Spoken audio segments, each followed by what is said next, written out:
Feliz día del Señor para todos. Amén. Abran sus Biblias en Job capítulo 8, por favor. Vamos a leer esta porción de la Escritura, luego oramos y luego espero introducir con una ilustración que pertenece a un gran siervo de Dios y que espero nos ayude y prepare el terreno para lo que vamos a estudiar hoy. Job capítulo 8, por favor.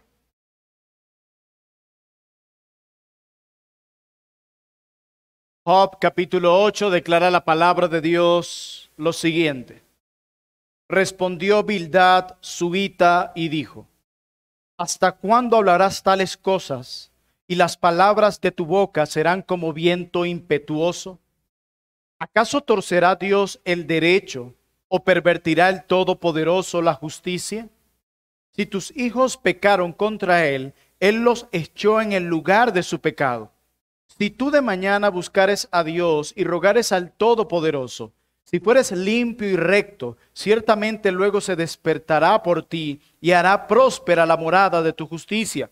Y aunque tu principio haya sido pequeño, tu postrer estado será muy grande.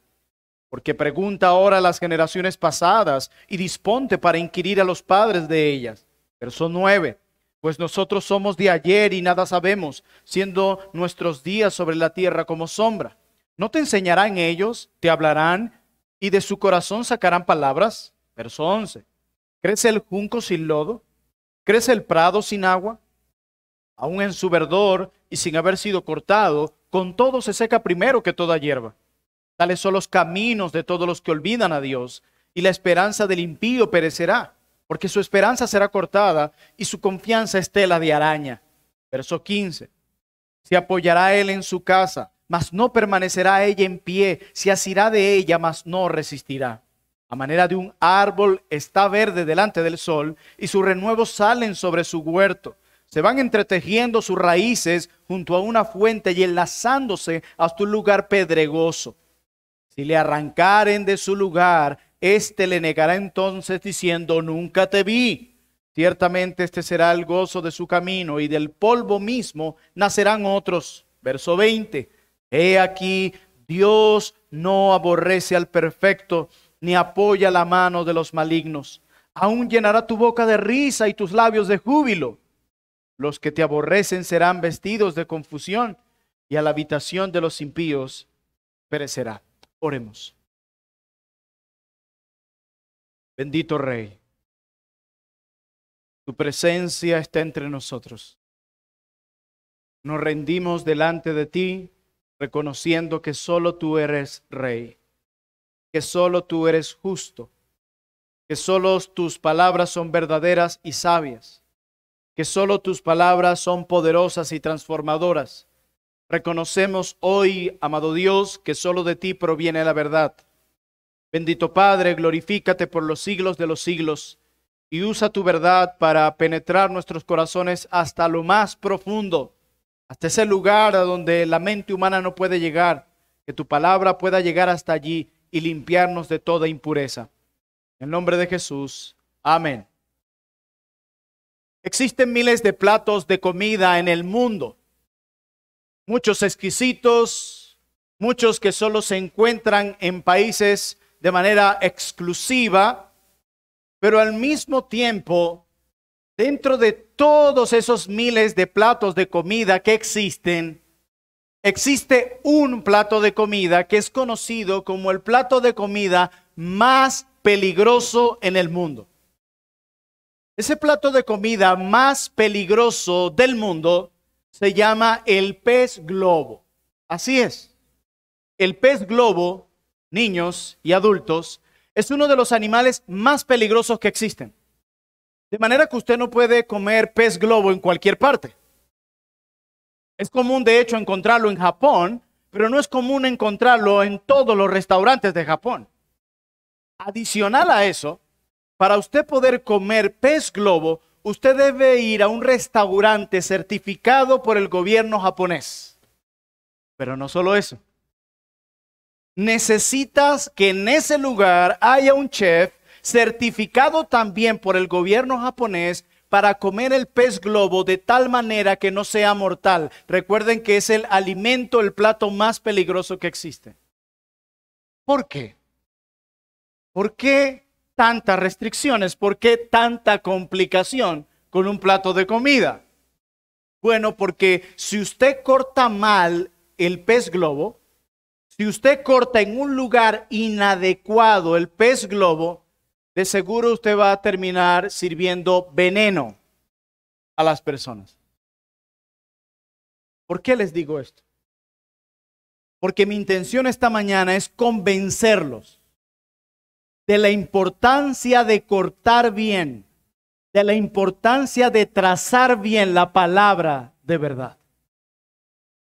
No olvidemos que el Señor nos ha dado un llamado a comunicar la palabra de Dios. Pero no solo se trata de comunicar la palabra de Dios. Muchos pueden comunicar la palabra de Dios.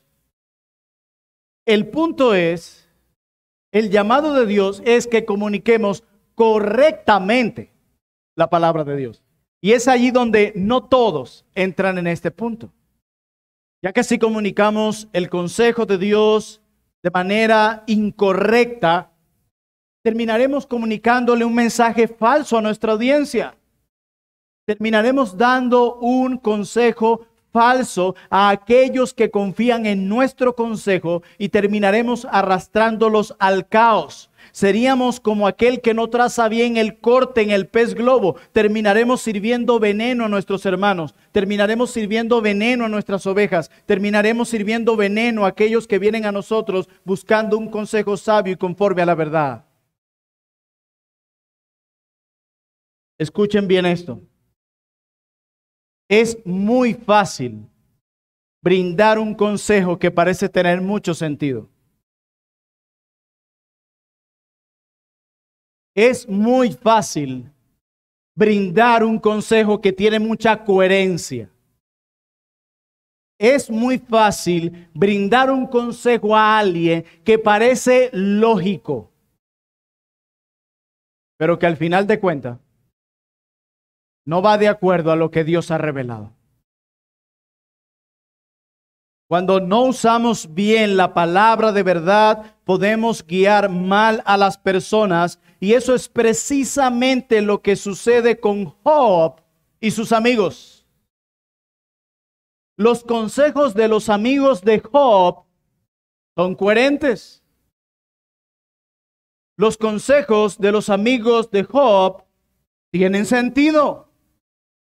Los consejos de los amigos de Job tienen lógica, pero no van de acuerdo con lo que Dios ha revelado. Por eso mi argumento para ustedes hoy es el siguiente. El sufrimiento de los justos desafía la lógica humana. El sufrimiento de los justos desafía la lógica humana. Yo estoy seguro que la mayoría de nosotros estamos un poco familiarizados con la vida de Job, o por lo menos con los primeros capítulos del libro de Job. Pero para aquellos que no están familiarizados con la vida de Job y su libro, quiero decirles brevemente lo siguiente. Job está experimentando un dolor inimaginable. Si estás familiarizado con su historia, probablemente sepas que Job ha sufrido una gran pérdida de manera rápida, abrupta. Sus tierras, su ganado, en resumen, sus medios de sustento, los medios que Job tenía para sustentarse, él y su familia, han sido destruidos de manera rápida. Pero adicional a eso, sus hijos, sus 7 hijos y 3 hijas, han sido todos asesinados en una sola noche. ¿Has podido pensar eso? Nosotros lloramos a los seres que amamos, Y quizás perdemos un ser querido este año, y luego de 2 años otro, pero este hombre perdió a sus 7 hijos y a sus 3 hijas en una sola noche fueron asesinados. ¿Puedes pensar en eso? ¿Puedes ponerte en los zapatos de Job por tan solo 5 minutos? Pero no solo eso. Al mismo tiempo, Job ha sido atacado con llagas dolorosas desde la cabeza hasta los pies, tan dolorosas que solo puede rascarse con un fragmento de cerámica rota. Esta terrible serie de eventos lo llevó a sentarse entre las cenizas durante 7 días en completo silencio. ¿Les ha pasado cuando experimentan una prueba tan profunda que no quieren ni siquiera hablar? Eso experimentó este hombre. Su dolor era inconmensurable. Su pérdida fue casi total. Y en medio de ese momento tan difícil, pero tan difícil, Job comienza a hacerse preguntas. Y en el capítulo 3 de este mismo libro, él se pregunta, ¿por qué me sucede esto? ¿Por qué me está pasando esto? Entonces, 3 amigos de Job se acercan a él con el propósito de consolarlo.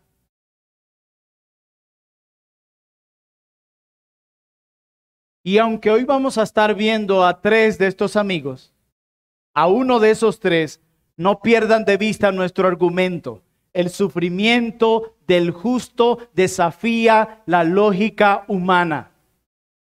Y vamos a estar estudiando Job capítulo 8, considerando 3 puntos principales para aquellos que toman nota. Nuestro primer punto lleva por título el análisis lógico de Bildad. Y eso está en los versículos 1 al 10. Mi segundo punto lleva por título ilustraciones lógicas de Bildad. Y esto está en los versículos 11 al 19. Y mi tercer punto lleva por título la conclusión lógica de Bildad. Y eso está en los versos 20 al 22. Entonces, sin más preámbulo, veamos nuestro primer punto. El análisis lógico de Bildad en los versos 1 al 10. Vayamos a Job capítulo 8 y leamos el versículo 1, por favor. Dice la palabra de Dios. Respondió Bildad, Job capítulo 8. Respondió Bildad suita y dijo, ¿hasta cuándo hablarás tales cosas? Y las palabras de tu boca serán como viento impetuoso. Recuerden que eran 3 amigos quienes se acercan a Job a darle consejo y a tratar de responderle a su pregunta de ¿por qué me pasa esto? Y Bildad, que es el que tenemos en el capítulo 8, es el segundo consejero. Pero hay uno primero, el primero que se acerca es Elifaz. Y Elifaz se acerca a Job y le dice que los rectos no sufren. Elifaz le dice, hey Job, los rectos no serán destruidos. Leamos Job capítulo 4, versículos 7 al 8 y luego volvemos al capítulo 8 para entrar en contexto. Job capítulo 4, versículos 7 al 8. Estas son las palabras de Elifaz, el primer consejero. Dice, recapacita ahora, ¿qué inocente se ha perdido? ¿Y en dónde han sido destruidos los rectos? Y dice el 8, como yo he visto, los que harán iniquidad y siembran injuria, eso cosechan. ¿Qué es lo que está queriendo decir Elifaz a Job? Le está diciendo, mira Job, si a ti te está pasando esto tan terrible es porque tú has pecado. Definitivamente porque Dios no destruye a los rectos. Y yo veo a ti que estás siendo destruido de muchas formas. Entonces tú no debes ser recto. El problema tuyo es que tú has pecado. ¿Y cómo le responde Job en el capítulo 6, versículo 29? Le dice, volved ahora y no haya iniquidad. Volved aún a considerar mi justicia, mi rectitud en esto. ¿Hay iniquidad en mi lengua, Elifaz? ¿Acaso no puede mi paladar discernir las cosas inicuas? Yo no tengo culpa. Pero hay algo interesante más en el personaje, en el primer consejero, que es Elifaz. Y es que él le dice a Job, mira, yo he tenido una visión sobrenatural donde se me ha dicho lo que a ti te está pasando. Y cuando yo tuve esa visión sobrenatural, me dijeron lo mismo, tú estás sufriendo por tu pecado. Tú eres culpable de lo que te está pasando. Y miren cómo lo dice en el capítulo 4, versículos 12 al 16. Dice Elifaz, el asunto también me era a mí oculto. O sea, yo no sabía por qué te estaba pasando esto, mas mi oído ha percibido algo de ello. En imaginaciones de visiones nocturnas, cuando el sueño cae sobre los hombres, me sobrevino un espanto y un temblor que estremeció todos mis huesos. Y al pasar un espíritu por delante de mí, hizo que se erizara el pelo de mi cuerpo. Paróse delante de mis ojos un fantasma, cuyo rostro yo no conocí, y oí que decía, ¿será el hombre más justo que Dios? ¿Será el varón más limpio que el que lo hizo? Elifaz es el típico amigo carismático. Dios me dijo, o alguien me reveló en un sueño, en una aparición, en este caso un fantasma, y me dijo, tú tienes la culpa. Y obviamente cuando analizamos el pasaje, detrás de ninguno de estos diálogos está Dios, porque no se menciona ni se especifica y el obrar lo confirma. Pero este es el típico carismático diciéndole a Job, yo tuve una visión, a mí alguien me dijo lo que a ti te estaba pasando. Pero hermanos, sabemos que no fue Dios quien llevó a Elifaz a abrir la boca, por lo que tuvo que haber sido Satanás, que es el otro personaje en todo el libro de Job. Y lo mismo sucederá con el segundo amigo de Job, llamado Bildad, que es el que vamos a estudiar. Y este segundo amigo de Job usará todos los recursos posibles para fortalecer un argumento que tiene en su mente. ¿Cuál es el argumento? Job, tú pecaste, por eso te está pasando esto. Volvamos al versículo 1 de Job 8. Ya ha hablado Elifaz, no lo olviden, contexto. Y inicia el capítulo 8 diciendo, respondió Bildad su hito y dijo, ¿hasta cuándo hablarás tales cosas y las palabras de tu boca serán como viento impetuoso? Lo que le está diciendo, tú eres un charlatán, cállate. En lugar de decirle a Elifaz que se callara, le dice a Job, cállate, eres un charlatán. Y miren lo que hace el verso 3. Recuerden nuestro primer punto, el análisis lógico de Bildad. Verso 3. ¿Acaso torcerá Dios el derecho o pervertirá el Todopoderoso la justicia? Esto es lo que se conoce como una pregunta retórica. La respuesta está allí. Obviamente Dios no torcerá el derecho. Obviamente Dios no pervertirá la justicia. Él es justo, Él es santo. Es una pregunta retórica. Pero lo que está diciendo Bildad es esto. Mira, Dios es justo, Job. Él no puede torcer la justicia. Dios siempre hace lo correcto, Job. Siempre. Dios siempre hace lo justo, Job. Él y no doblará esto ni siquiera por ti, Job. Por lo tanto, Job, tú mereces lo que Dios te está haciendo. Tú lo mereces. Verso 4. Si tus hijos pecaron contra él, ¿contra quién? Contra el Dios que no pervertirá la justicia. Si tus hijos pecaron contra él, él los echó en el lugar de su pecado. Este es el análisis de Bildad, su análisis lógico. Ya va, pensemos en algo. Tú tienes un problema serio ahorita, estás enfermo, perdiste todo. Pero a tus hijos fueron asesinados en una sola noche. Entonces mi análisis lógico es, si ellos fueron asesinados de esta manera tan horrible en una sola noche, es que tus hijos pecaron contra Dios. Porque es que Dios no pervertirá la justicia, ni torcerá el derecho. Tus hijos tuvieron que haber pecado contra Él. Tus hijos enfrentaron la muerte como consecuencia de sus pecados, Job. Este hombre está todavía en luto, llorando a sus hijos, experimentando un fuerte dolor en su vida, y viene este amigo a consolarlo. Decirle, te tengo que decir algo. Tú tienes que ser culpable de lo que te está pasando. Y segundo, debo decirte que tus hijos tuvieron que haber cometido un pecado muy grave para que Dios los matara como los mató. Versos 5 al 6. Si tú de mañana buscares a Dios y rogares al Todopoderoso, si fueres limpio y recto, ciertamente luego se despertará por ti y hará próspera la morada de tu justicia. Tú y tus hijos son los responsables de todo lo que te está sucediendo. Todos estos desastres son culpa tuya. Pero si tú hicieras lo recto, porque no lo estás haciendo, Dios te escucharía. Él te haría prosperar. Pero si fueres limpio, tú no eres limpio, Job. Pero si fueres recto, pero tú no eres recto, Job. Considerando que la Escritura nos dice en el capítulo 1 que Job era el hombre más justo sobre la tierra y temeroso de Dios. No concuerda el discurso del autor del libro de Job con las palabras de Bildad. Dice el verso 7. Y aunque tu principio haya sido pequeño, tu postrer estado será muy grande. Una mezcla aquí de carismático con pastor de la prosperidad.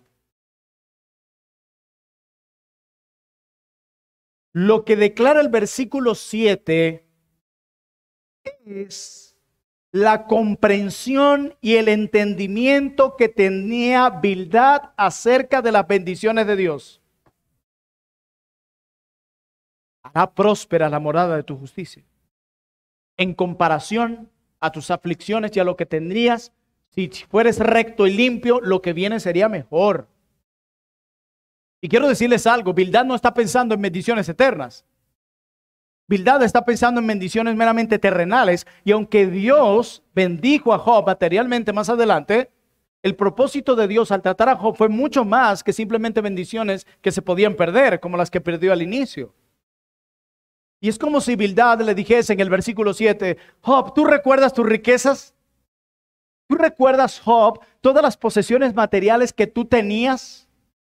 Bueno, si te arrepientes porque tú tuviste que haber pecado, si te arrepientes, Dios te dará más riquezas materiales de las que antes tenías. Arrepiéntete y verás cómo va a triplicar todo lo que tú has perdido. Como bien decía un siervo de Dios, Bildad piensa que Dios bendice a una persona solo cuando es recta, solo cuando es justa y lo bendice de manera material. Bildad está diciendo, si tú haces bien, Dios te bendice, y si tú haces mal, Dios te maldice. Ese es el análisis de Bildad. Pero debo decir que muchas veces es la conclusión a la que muchos de nosotros llegamos. Wow, mira ese hermano. ¿Tú no has visto lo que publica? Siempre andan felices. Ropita nueva, andan viajando, cambiaron de carro rápido, ya están movilizándose por una casa. Esa gente tiene que estar, pero así con el Señor. Esa gente debe cargar un aura completamente siempre, de bajar siempre de la presencia de Dios y deben estar caminando en rectitud y en obediencia. Mira cómo les va de chévere. A veces pasa todo lo contrario. A veces sucede todo lo opuesto. Gente que aparentemente parece feliz, gozando de una prosperidad material, pero está muy, pero muy mal con Dios. Pero debemos ser sinceros, el mismo análisis de Bildad lo hacemos nosotros. A veces pensamos, ya va, este año 2022 fue caótico. Para mí nada se nos cumplió, todo fue difícil. Y empieza uno a pensar en el sufrimiento retributivo. Ya va, aquí lo que pasó, algo hicimos mal, mi amor.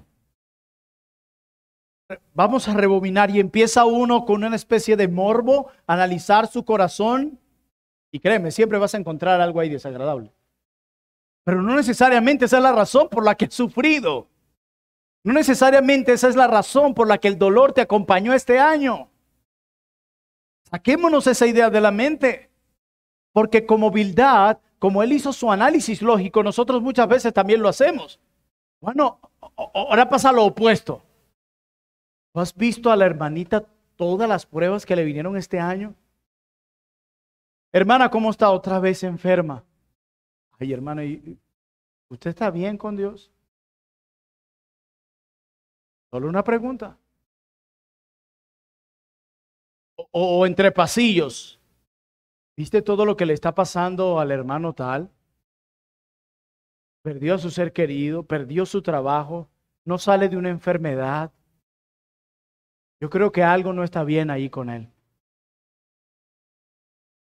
Interpretamos al igual que el amigo de Job. O se nos sale un Elifaz.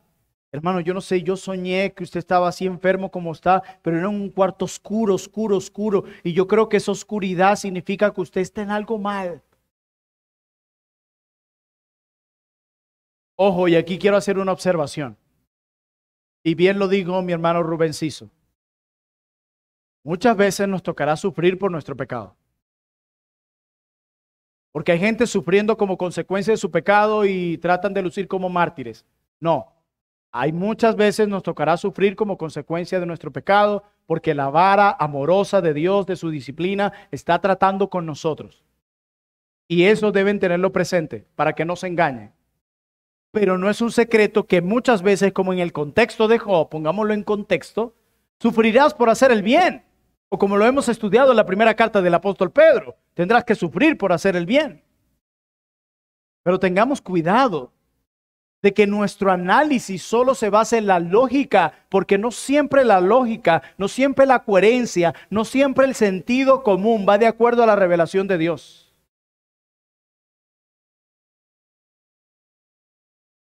Y eso es muy importante. Pero Bildad hace algo más en su análisis. Verso 8. Porque pregunta ahora a las generaciones pasadas y disponte para inquirir a los padres de ellas, pues nosotros somos de ayer y nada sabemos, siendo nuestros días sobre la tierra como sombra. ¿No te enseñarán ellos, te hablarán y de su corazón sacarán palabras? Mira, Elifaz había basado sus puntos de vista refiriéndose a su experiencia personal. ¿Se acuerdan? Se me apareció un espíritu, un fantasma, yo vi, etcétera. Pero Bildad trató de ser mejor que Elifaz, refiriéndose a su autoridad sumamente mayor y a las observaciones que había hecho la gente de las generaciones pasadas. Porque en el texto lo que está diciendo, si vieras lo que opinan los antepasados, ¿qué es lo que está diciendo Bildad aquí? Explico. Bildad creía que si los muertos, los antepasados, pudieran hablar y opinar de lo que Job estaba viviendo, también iban a concluir lo mismo que yo. Que tú estás sufriendo por tu pecado. Por eso lo hace a forma de pregunta en el 10. ¿No te enseñarán ellos, te hablarán y de su corazón sacarán palabras? Si los antepasados pudieran venir y analizaran lo que a ti te está pasando, dijesen lo mismo. Hey, Job, tú estás sufriendo por tu pecado. Ese es su análisis lógico. Lo que está diciendo Bildad es que cualquiera que mirase lo que tú estás viviendo iba a concluir lo mismo que yo. Iba a ser el mismo análisis lógico que yo, porque es lógico. 2 más 2 son 4. Estás sufriendo de esta manera tan terrible, tú tuviste que haber hecho algo contra Dios. Pero no siempre la lógica es conforme a la verdad de Dios. No siempre. Pero ahora, en segundo lugar, él quiere demostrarle a Job, a través de una forma agrícola y con ilustraciones, que Dios lo está maldiciendo porque hizo mal. Ya vimos nuestro primer punto, el análisis lógico de Bildad, y ya vimos cuál era. Mira, pecaste y Dios te maldijo. Ese es su análisis. Pero si haces bien, Dios te bendice. Y ahora él pasa y llegamos a nuestro segundo punto, ilustraciones lógicas de Bildad. En los versículos 11 al 19, ilustraciones lógicas de Bildad. Ahora él usa 2 ilustraciones nada más para probar su argumento. Y la primera es la siguiente, versículo 11. ¿Crece el junco sin lodo? ¿Crece el prado sin agua? Aún en su verdor y sin haber sido cortado, con todo se seca primero que toda hierba. Bildad, en su ilustración, está usando unas plantas que necesitan mantenerse húmedas todo el tiempo. Por eso dice, ¿crece el junco sin lodo? ¿Crece el prado sin agua? Está describiendo plantas que siempre deben mantenerse húmedas. Pero si esa planta tiene poco contacto con el agua, puede durar, cuando tú la arrancas, puede durar poco tiempo sin agua y inmediatamente, ¡boom!, se seca.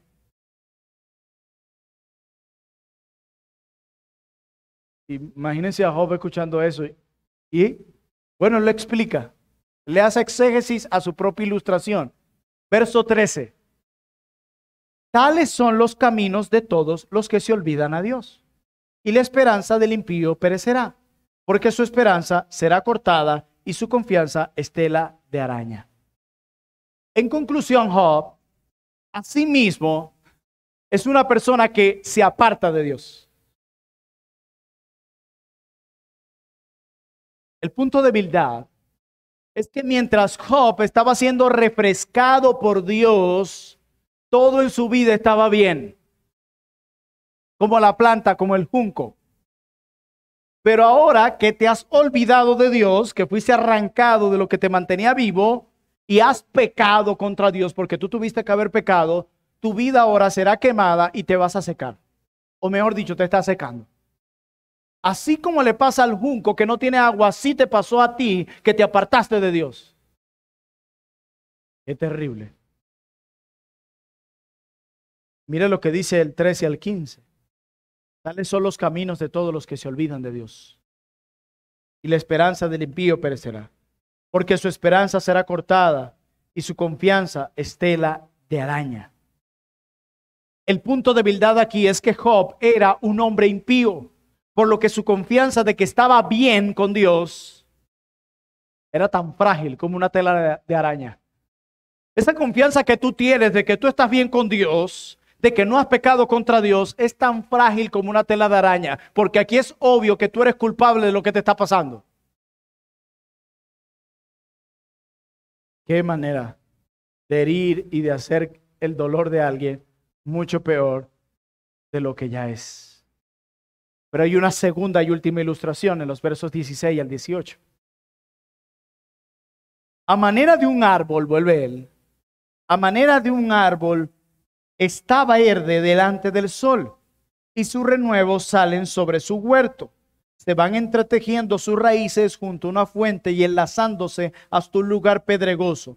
Si le arrancan de su lugar, éste le negará entonces diciendo, nunca te vi. ¿Qué es esto? ¿Qué está haciendo aquí? Está describiendo un árbol que ha sido sembrado en un buen terreno y de paso por ser un terreno pedregoso, está firme. Pero que de repente es arrancado de allí y comienza a envejecerse y a morirse, y el terreno donde fue sembrado le dirá, nunca te vi. Sino que ahora le dará paso para bendecir a otros árboles que van a nacer allí. Uy, pastor, ¿qué significa eso? Los niños dirán, ¿qué está diciendo mi pastor? Bueno, según Bildad, la decadencia de Job se podía comparar con un árbol bien regado que está verde delante del sol, que tiene renuevo sano sobre la tierra y que se va entretejiendo sus raíces debajo de la tierra y se arraiga en las piedras. Pero que posteriormente es arrancado de su lugar y es olvidado. Y el lugar donde fue sembrado le dirá, nunca te vi, y en donde estuvo sembrado nacerán otros árboles. Bildad está diciendo que Job había sido una vez como esa vid fructífera que creció en todas partes y direcciones, pero ahora que tenía pecado en su vida y había sido desarraigado por el juicio abrasador de Dios, ya no era nada. Es más, es como si nunca hubieses existido. Y ahora Dios te dice, nunca te conocí. Al contrario, bendecirá a otros. ¿De acuerdo? El terreno que le daba vida a este, ahora se prestará para que otros árboles tengan vida. Le está diciendo, ese eres tú. Tú eres como ese junco sin agua. Tú eres como ese árbol que ha sido arrancado y que ahora se secará, y al que Dios dirá, nunca te conocí, nunca te vi, y en lugar de bendecirte a ti, ahora va a bendecir a otros. Bildad usa todas estas ilustraciones con el propósito de argumentar algo teológico. Es impresionante. Este hombre tiene muy buena retórica. Usa sus ilustraciones para al final probar un punto teológico. Como decía un siervo de Dios, afirmaba Bildad, mira Job, estas ilustraciones son para probar este punto teológico. Es el siguiente: todo el que se separa de Dios será olvidado por Dios y no será bendecido por Dios, y este eres tú.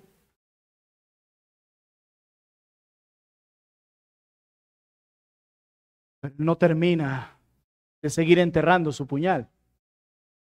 Luego dará un análisis lógico e ilustraciones lógicas para probar su argumento teológico. En último lugar, veremos la conclusión lógica de Bildad. Versos 20 al 22, y con esto terminamos.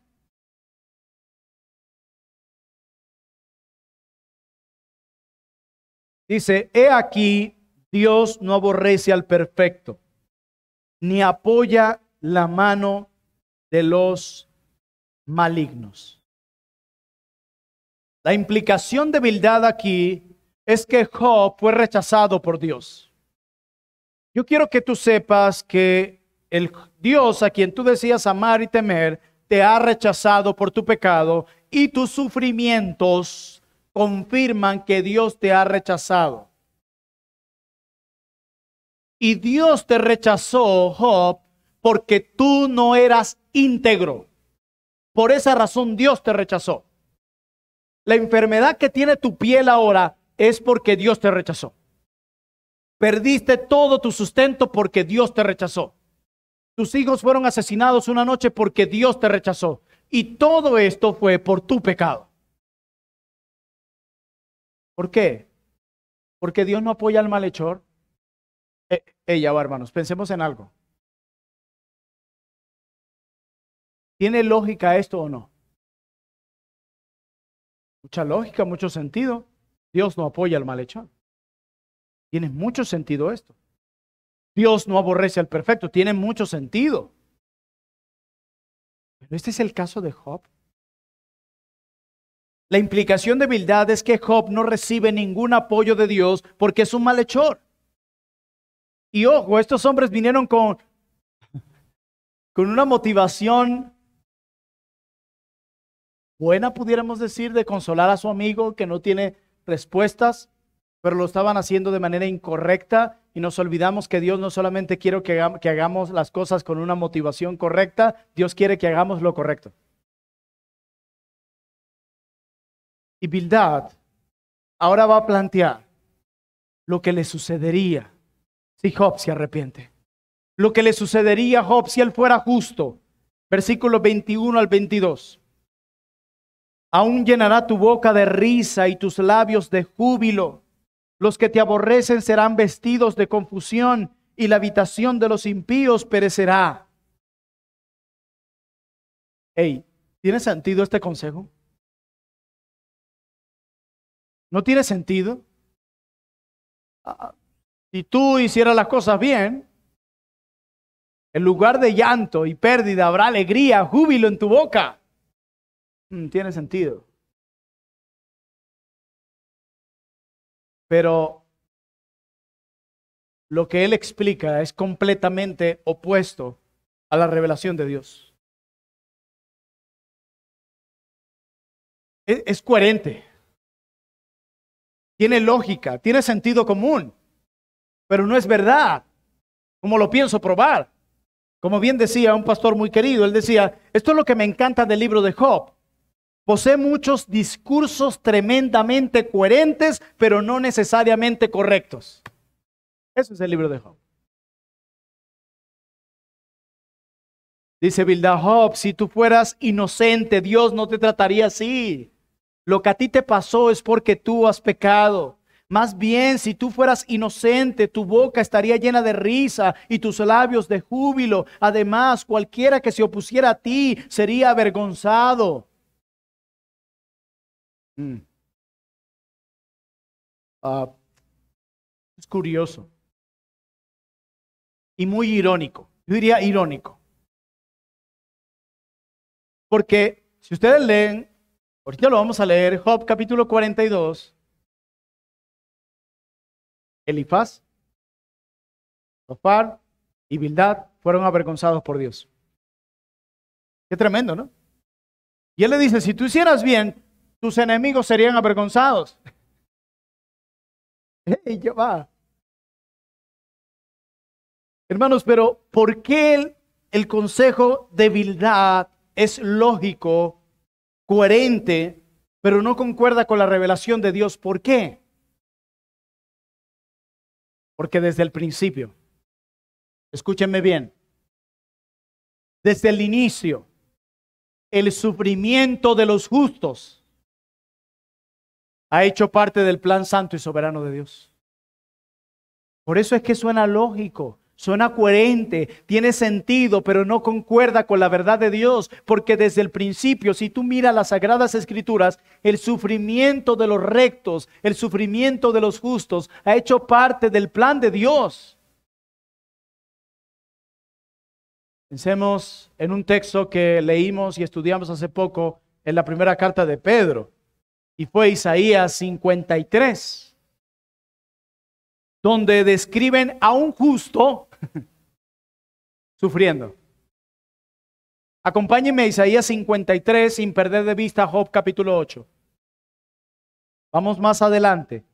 Isaías capítulo 53.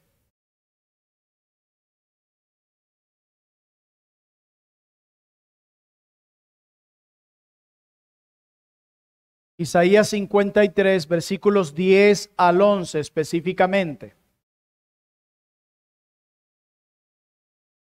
Declara la palabra de Dios, Isaías 53, versos 10 al 11. Dice, con todo eso Jehová quiso quebrantarlo, sujetándole a padecimiento. Cuando haya puesto su vida en expiación por el pecado, está hablando de Cristo, verá linaje, vivirá por largos días, y la voluntad de Jehová será en su mano prosperada. Versículo 11 de Isaías 53, verá el fruto de la aflicción de su alma y quedará satisfecho. Por su conocimiento justificará mi siervo, ¿qué? ¿Mi siervo qué? Justo, justo a muchos y llevará las iniquidades de ellos. De acuerdo al plan santo y soberano de Dios, el justo debía sufrir. ¿Lo ven? El que traería vida. El que nos daría vida eterna. El que traería esperanza a un mundo perdido. El que reconciliaría a los hombres con el Creador. El que nos otorgaría un gozo inimaginable y una resurrección poderosa, debía sufrir. Piensen en esto. Si el mensaje de Bildad es cierto, no habría salvación para nosotros. Si Elifaz y Bildad tenían razón de que los justos no pueden sufrir, no habría salvación para nosotros. El mensaje de los amigos de Job era coherente, tenía sentido, era lógico, pero no era conforme a la verdad de Dios. Hermanos míos, decía un siervo de Dios, el evangelio consiste en mostrarnos que el justo debía padecer lo que no merecía para reconciliarnos con Dios y salvar a los pecadores. El evangelio no es de acuerdo al sentido común. El evangelio es locura para los que se pierden. El evangelio desafía la lógica. ¿Cómo puede ser que el Hijo del Creador del mundo, la persona más poderosa y más santa en el universo, descendiera y se humillara a ser un hombre común y corriente, sin tener siquiera dónde recostar su cabeza, y que viniera con el propósito de restaurar la relación con todos sus enemigos en el mundo? Y que al mismo tiempo viniera a hacerlo ofreciéndose voluntariamente para que lo humillen voluntariamente. Ustedes están locos.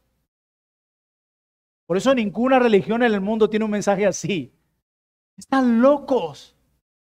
¿Cómo puede ser que ustedes se gocen en el sufrimiento?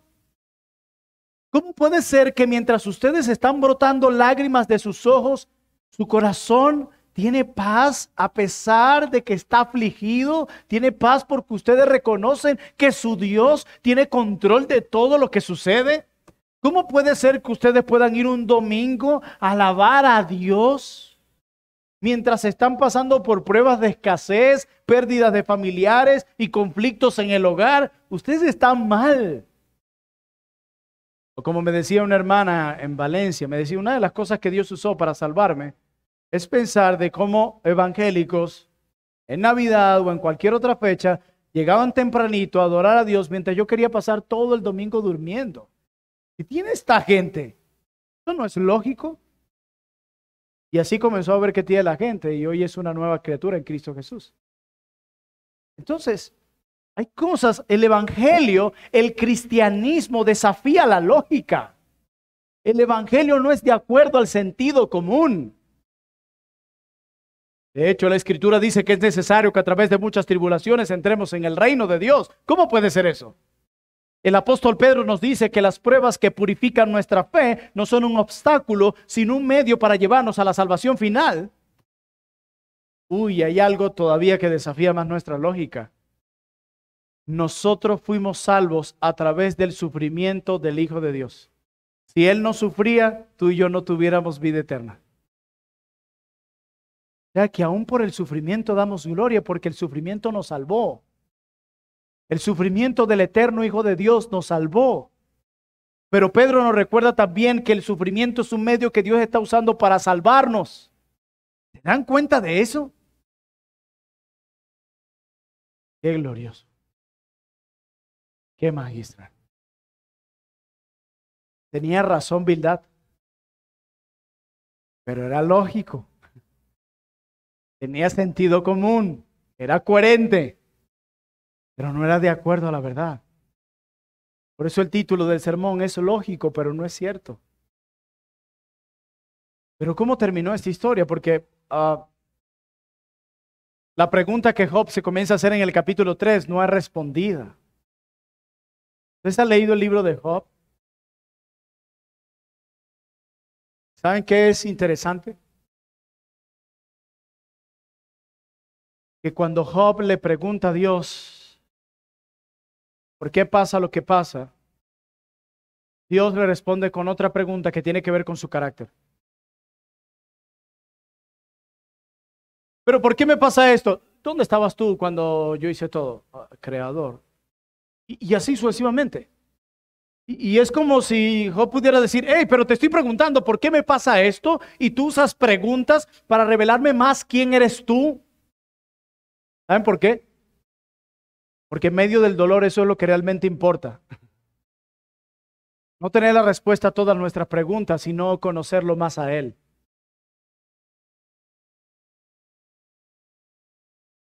Cuando hay silencio, esas preguntas, eso nos lleva a confiar más en Él. Porque si tú no me vas a decir por qué lo hiciste, yo entonces voy a reposar en ti, porque conociendo tu palabra y tu historial, tus planes nunca han fracasado y siempre han terminado en algo glorioso, santo y bueno. Pero Dios se revela a Él, porque eso era lo más importante, conocerle. Recuerden que el desafío de Satanás era diciéndole, ¿sabes qué? Este que tú dices que es más justo sobre la tierra, este que tú dices que te teme a ti, que se llama Job, él te sirve por las bendiciones materiales que tú le das. Por eso es que él te sirve. Tócale, quítale algo, para que veas que él te sirve por lo que tú le das. Y Dios tenía una cerca protegiendo a su siervo. Pero soberanamente Dios abre un poquito la cerca y dice, tócalo y te voy a probar que no es así. Y definitivamente Job demostró quién era y sus debilidades y flaquezas. Y eso fue bueno para que al final tuviera que decir, ahora mis ojos te ven. Ahora entiendo quién eres tú y realmente quién soy yo. Vayamos a Job 42.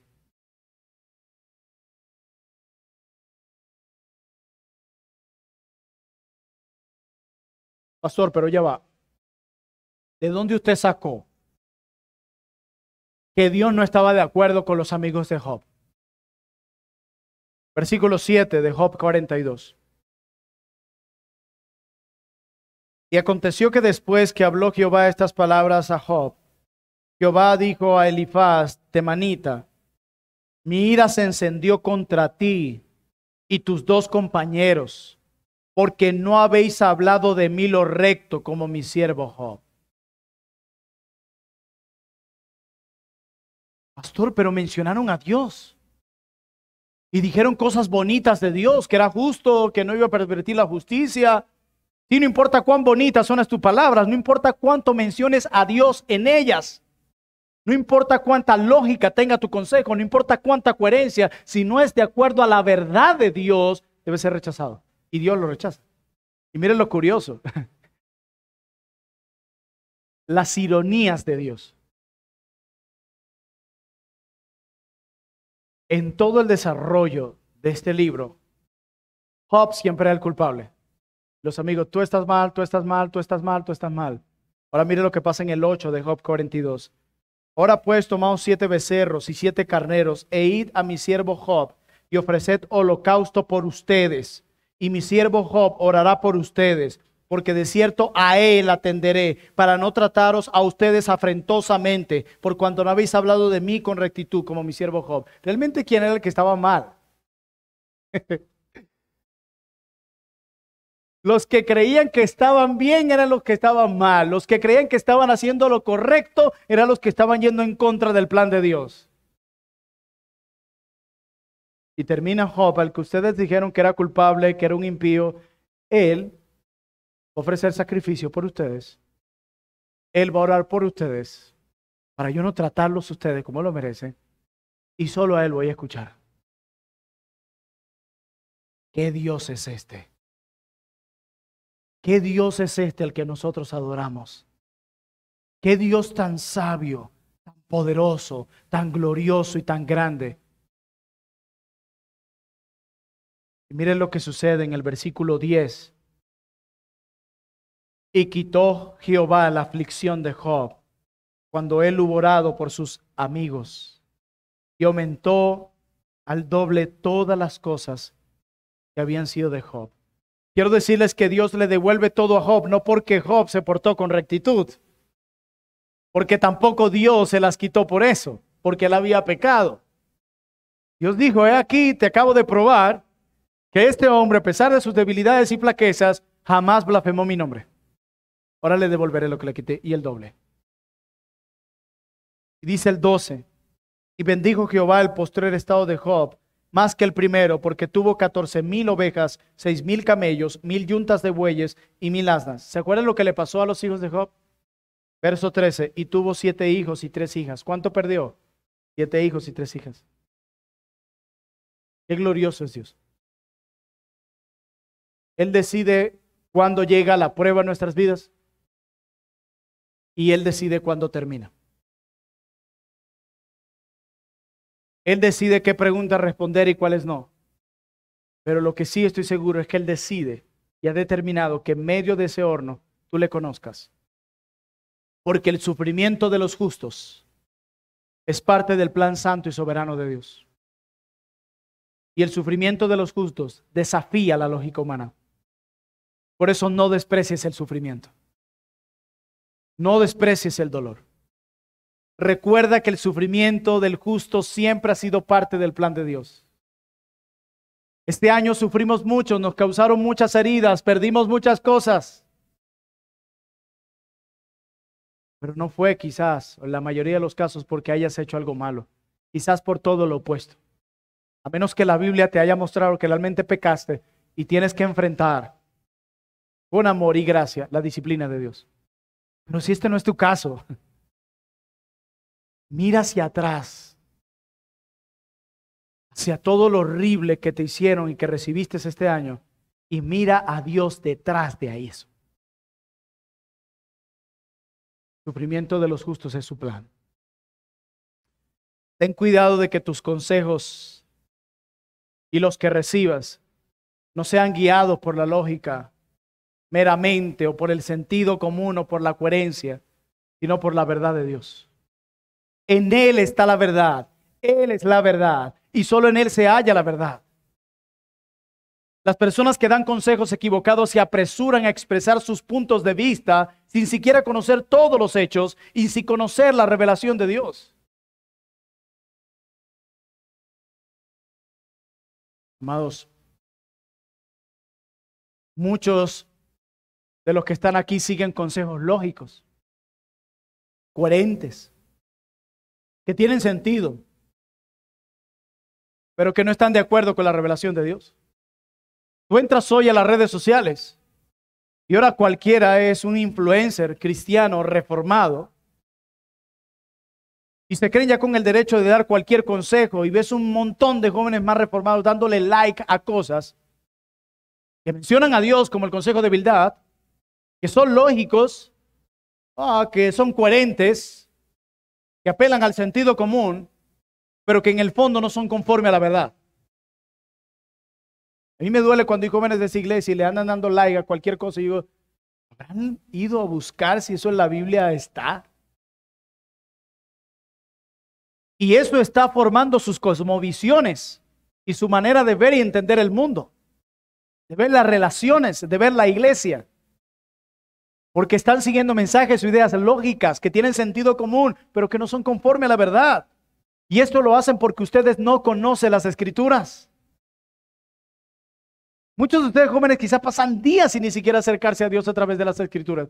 ¿Cómo pueden evaluar cuando algo es conforme a la verdad y cuando no? A veces incluso podremos bajarnos del púlpito y la gente puede decir, hey pastor, qué buen sermón. Pastor, tiene mucho sentido lo que dijo. Pastor, sonó lógico el mensaje que nos comunicó. Pastor, yo no escuché ninguna herejía en lo que usted dijo, pero usted en el fondo, cuando se analiza en su contexto, su mensaje estaba alejado de la revelación de Dios. Predicadores, pastores y futuros pastores de esta iglesia, tengamos cuidado de no ser un mal chef y como el que prepara el pez globo. Si cortamos mal la palabra de Dios, terminaremos sirviéndole veneno a las personas que confían en nosotros y que esperan un buen consejo de nosotros.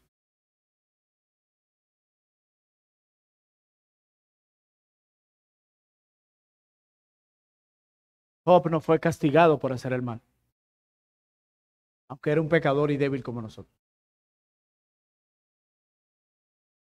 La persona más justa en el mundo, humanamente hablando, se queda corta ante el estándar de Dios. Ese es el drama penetrante de Job, que toda nuestra sabiduría humana, toda nuestra puntuación se queda corta, no responde a la pregunta. Por eso no es correcto decir, Job sufrió a causa de su pecado, no es correcto. Pero tampoco es correcto decir que Job merecía bendición por ser justo. Tampoco es correcto. Necesitamos mirar a la revelación de Dios para responder a eso. Y hoy somos bendecidos por Dios únicamente por el ser más justo y perfecto en el mundo, Cristo. Pero al mismo tiempo somos tratados injustamente por Cristo, porque nos identificamos también con su sufrimiento. Recuerden, gracias al sufrimiento somos salvos, porque el sufrimiento de los justos es parte del plan de Dios. El sufrimiento de los justos desafía la lógica humana. Algunos que están aquí sin Cristo dirán, wow, entonces ahora entiendo por qué yo estoy sufriendo. Wow, ahora entiendo esta pérdida, este dolor, los conflictos matrimoniales con el vecino, en el trabajo. No, esto es un trato especial de Dios con sus hijos.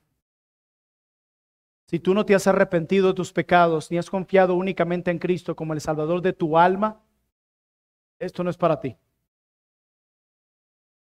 El sufrimiento que estás experimentando, sí, es por vivir en un mundo caído, sí, quizás por empatía, pero también por tu pecado. Job sufrió por temer a Dios. Tú estás sufriendo por vivir a espaldas de Dios. Tú solo tienes a Dios en tus labios, pero de tu corazón está lejísimo. Tú no vives para agradarlo a Él. Tú quizás vienes un domingo a la iglesia para calmar tu conciencia y ya. Pero tú en la semana no vives para Él. Tu corazón no se está consagrando cada vez más a Él. Y yo no estoy hablando de perfección, lo he dicho muchas veces, solo fidelidad. Y quiero que sepas que el sufrimiento que estás experimentando en este mundo es una caricatura, es súper pequeño el sufrimiento que tendrás que experimentar en el infierno por rechazar a Dios. No hay castigo menor que sufrir por la eternidad. Recuerda que has vivido a espaldas del Creador. Has rechazado al ser más glorioso y hermoso del mundo, Jesucristo. ¿Qué más se puede esperar de alguien que ha hecho eso? Pero quiero decirte algo. Tú lo escuchaste y lo leíste en Isaías 53. El justo sufrió por los injustos para llevarnos a Dios. El sufrimiento del Hijo de Dios fue para salvarnos. Así que si confías en Él y reconoces que es Él y no tus obras, ni tu espiritualidad, ni tu propia justicia la que puede salvarte, sino que reconoces, solo ese Jesús puede salvarme, solo el Hijo de Dios puede librarme de la ira de Dios, solo el Hijo de Dios puede reconciliarme con Dios. Si crees eso, eres salvo. Y quizás tendrás que sufrir como un justo, como Job, como la audiencia de Pedro, como muchos cristianos más. Pero con la esperanza, como decía mi hermano Ciso, de la recompensa eterna. Y no sencillamente como pensó Bildad, recompensas meramente terrenales. Elige la revelación de Dios por encima de la lógica y no olvides que el sufrimiento de los justos es parte del plan santo y soberano de Dios. Oremos.